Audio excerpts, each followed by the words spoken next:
non ce l'ha. Telefonata, buongiorno. Buongiorno signori, Franco Belluno, concordo sulla sanità.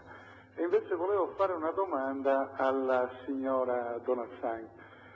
Gentile signora, tempo fa ho visto sui giornali che per un errore, un eccesso di stress, avevate cancellato l'agenzia Veneto Lavoro.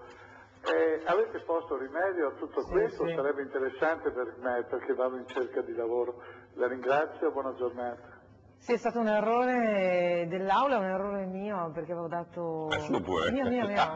Complimenti. No, uno deve un po' mica celarsi, un errore...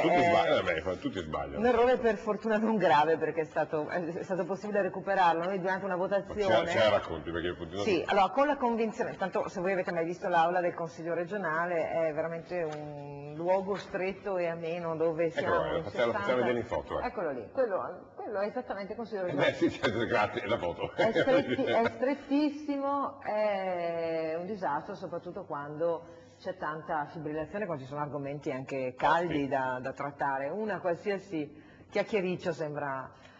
C'è stato un intervento del collega dei comunisti italiani, io convinta che lui stesse parlando del proprio emendamento, invece lui stava intervenendo sull'articolo.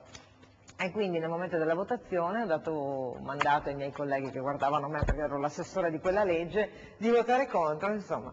È andata così, carte 48, secondo me perché era l'articolo 13, non mi ha portato bene. Per fortuna invece Veneto Lavoro è un ente strumentale della Regione, serve appunto per fare tutta l'analisi, la banca dati dell'occupazione del Veneto, c'è la Veneto Lavoro, i progetti con le province, tutto il monitoraggio, tutto il Fondo Sociale Europeo, l'assistenza tecnica. 50 anni e cerca lavoro. Quanto è facile, difficile con 50 anni? È molto difficile e sono oggi le persone verso le quali noi vogliamo dare maggiori risposte. La nostra Regione, io ho dato priorità assoluta ai lavoratori che vengono chiamati over 45, cioè sopra i 45 anni, sono italiani, sono nostra gente, molto spesso sono padri di famiglia, quando perdono un lavoro hanno un po' più di difficoltà perché altre imprese fanno fatica ad assumere una persona di una certa età, anche se io ritengo che ad esempio l'esperienza sia una delle competenze maggiori, molto meglio di assumere qualcuno che